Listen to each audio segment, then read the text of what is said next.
Hello, everyone. Happy Monday. My name is Janelle Villiers, and I am your host of the Janelle Villiers podcast. And if this is your first time with me, go ahead and put a one in the comments. I like to shout out all of the first timers. If you are returning, welcome. Go ahead and put a two in the comments so I know that you are returning. Welcome back, welcome back, welcome back. So if this is your first time with me on the Janelle Villiers podcast, then welcome, because I am all about helping people write their stories. So I give a lot of tips and exercises, tools for you to use so that way you can write your book. I believe that a book can change a person's life. I know this because it's done that for me, it's done that for a lot of other people I know. And so I want to help people be able to do that with their books as well. And so if you have written a book, great. If you're in the starting phases of writing a book, excellent. If you've already written a book, let me know, because I want to interview. I love interviewing authors, authors that are launching new books, just so we can hear more about what the writing process was like for you, learn more about you, your story. So please let me know. Put a comment like, hey, I'm a new author. I want to get on your show. Let me know. I'd love to interview you. And then sometimes we also interview people who haven't written a book yet, but their story deserves to be told. More people need to know about them. And so you're going to see a lot of guests like that as well. So welcome to the show again. And so today, I don't have any guests. It's just me and you. Just me and you. But I'm going to be talking about, I'm actually really excited about today's topic, because we're going to get into what it takes to start a book. So what are the steps to start writing your book? Hey, Bren. So I live. Hi. So I wanted to go over, first off, just some mindset traps that keep aspiring authors stuck. One of them is this idea that, like, you're just gonna find some time and go to like Costa Rica, or you're gonna go to the Alps or something and go into a cabin and just spend all this time just writing, or writing, or if you're that type of writer. Yeah, that's not a thing. That's a mindset trap that you keep telling yourself, oh, when I get that time to like isolate myself and do that, then I'll do that. Maybe that'll be in the future. I'm not trying to say that'll never happen, but honestly, most writers, that's not what they're doing. They're finding the time and prioritizing it and making it happen. So another mindset trap that I feel like a lot of people get into is, I don't have the time, right? So it's either, oh, I'm going to find the time and like go off in the mountains somewhere, or it's, oh, I don't have the time. And I believe that we find time for the things that we really think are important to us, right? We find time for the things that we want to find the time for. And so when people tell me, oh, I don't have the time, it's not that I don't believe you. I just say like, oh, well, we just need to figure out how we can make this happen for your schedule. And sometimes I get it. Sometimes people just need to see it in order to understand how they can fit it into your schedule. Bren knows all about this. She is a busy warrior mom who has been writing her book and is about to publish very, very soon. You guys are going to see it launch very soon. And she can tell you, like, she didn't go to the Alps and write. she found the time, right? It's just about prioritizing and finding the time to get it done. And then I think the third mindset trap that keeps a lot of aspiring authors back is this idea that like what I have to write isn't good enough. Who's going to want to read my book? Who's going to want to who's going to think that what I have to say is important, right? Yeah, see? Frank can tell you, that's it.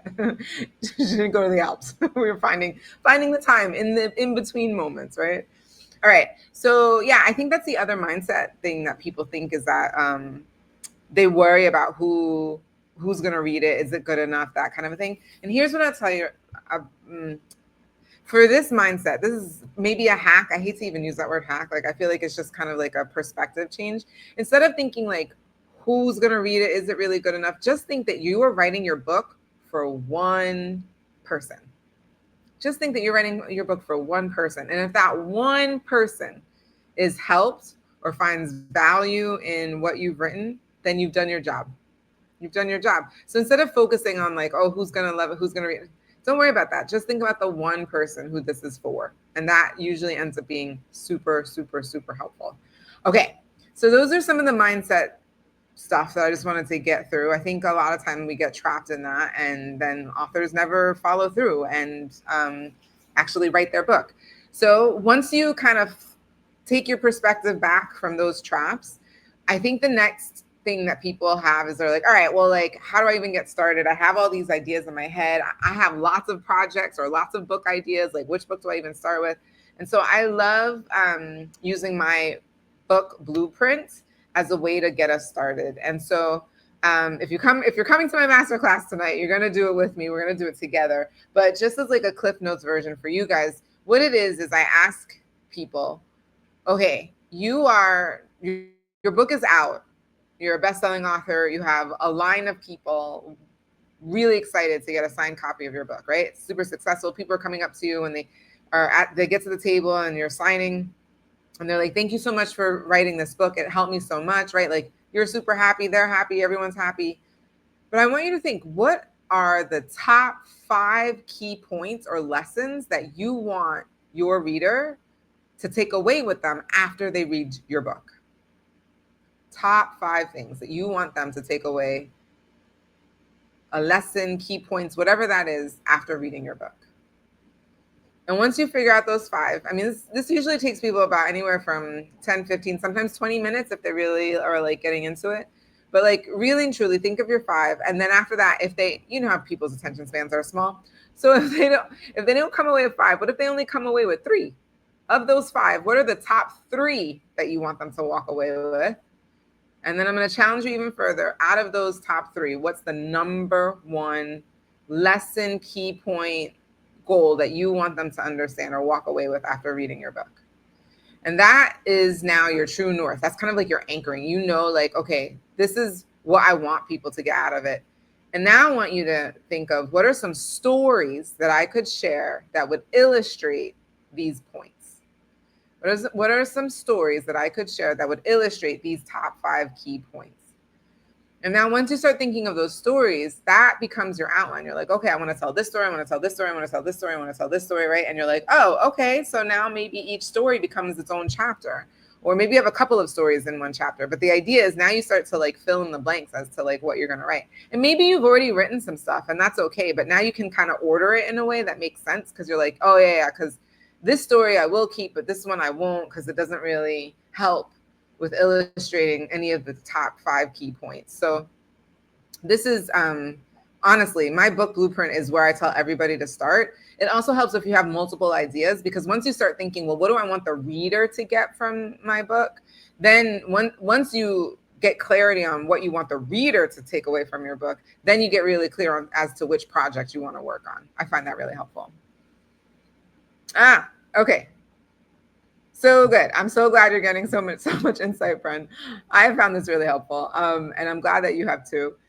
So like I said, if you're going to come to my masterclass tonight, I'm really excited for you to do that, because we're going to go into that in more detail. There's still time to register. It starts in about, it starts at 7. So an hour and a half. So you've got about an hour and a half left to register. All of those links are in the description below. If you're on Facebook, it's up above.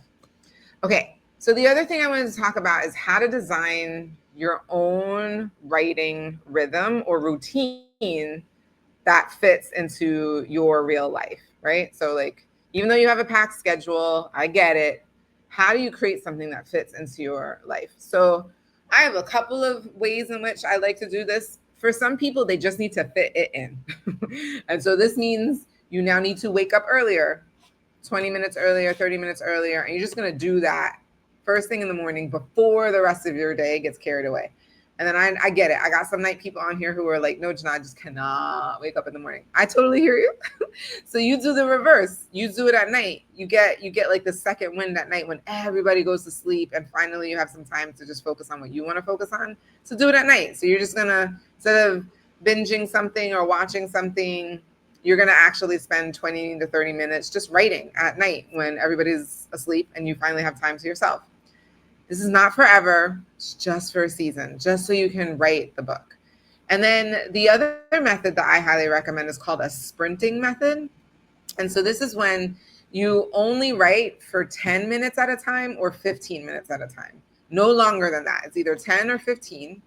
And you set your timer. Let's say you set your timer for 10 minutes and you're like, I'm just going to write for 10 minutes. Set the timer, write. And then the timer goes off, you're done. And you've done it. You've done your 10 minutes. And what people have found is they're like, oh, shoot, I could actually find another 10 minutes at some point in the day, right?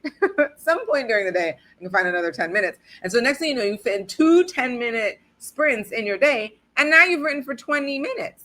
And then, hey, if you can find a second 10 minutes, you can probably find a third 10 minutes. And now you've written for 30 minutes in a day. It's wild how this happens.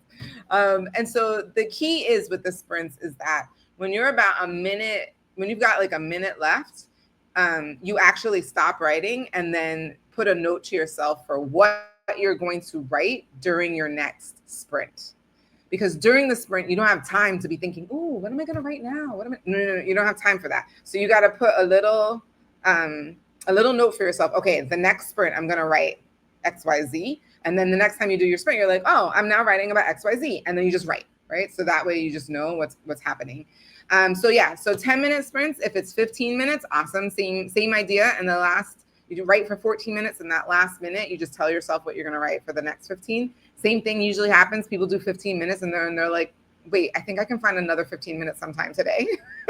And then they find another 15 minutes, and then guess what? They wrote 30 minutes that day.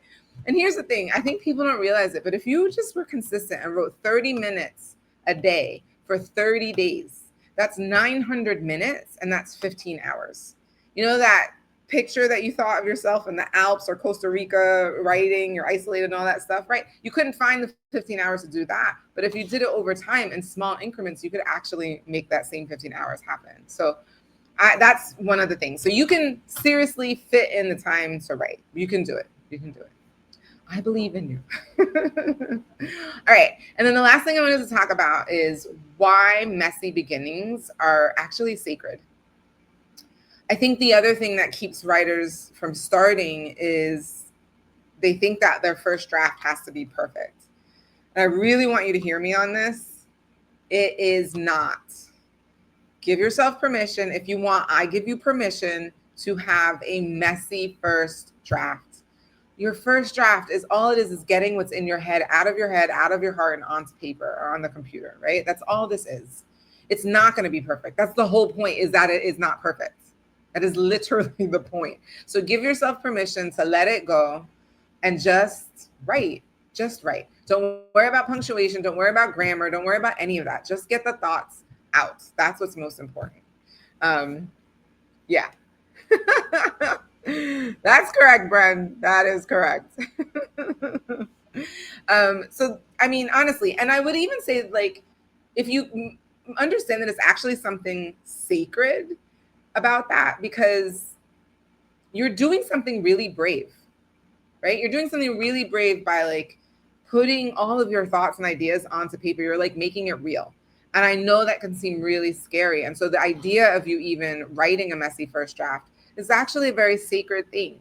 You are on your path to becoming an author. And I think that is a truly amazing thing, you know, the fact that you can have the courage to just start, where most people won't even do that. Most people won't even start. So that's a really big thing. So look, your messy beginning really is a sacred part of the writing journey. It's one of the bravest things that you'll ever do is just start writing. That's it. So that essentially is everything that I want to share. I have to do a masterclass, like I said, in a little bit less than an hour and a half. So now like an hour and 15 minutes. So you guys know how I do. I have notes here. So I just want to come back to my notes and make sure we do a summary. Let's summarize. All right. So in terms of what you can do to start writing your book, first is identifying the 3 mindset traps that keep aspiring authors stuck.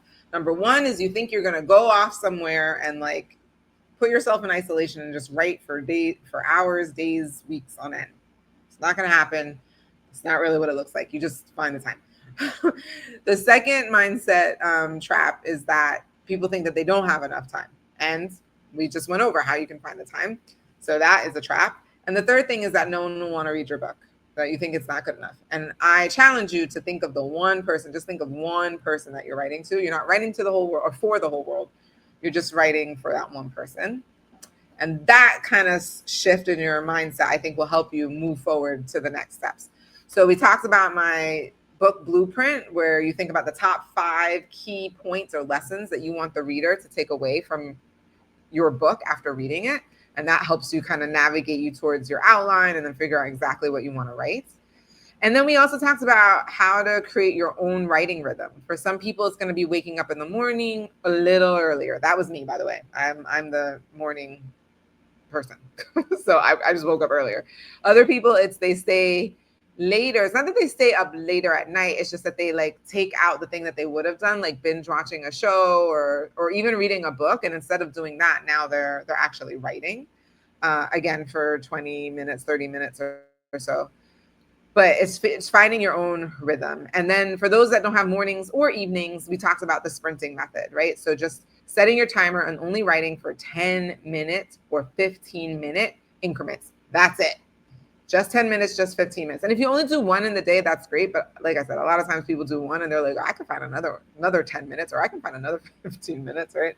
Totally fine, totally normal. And then finally, messy beginnings are sacred. You're doing something brave. You're putting your heart and your mind, your ideas, you're putting them onto paper, and just trust that what starts off messy eventually develops and grows into something really beautiful. That's what editing is for. Anyway, that is my time. I hope you found this valuable. Thank you so much for watching, for tuning in. For those of you, again, that are on your writing journey, don't you worry. Like you are not alone. We can all do this together. You shouldn't feel like you need to do this alone. For those of you who are coming to the masterclass tonight, I'm excited to see you. If you haven't registered yet, you've got like an hour to register. Again, if you're on YouTube, the link is below. If you're on Facebook, the link is above to register for the masterclass. And you know what, guys? I will see you next Monday, right here, same time, same place. I'll be back. And I look forward to seeing you then. Have a great night, everyone.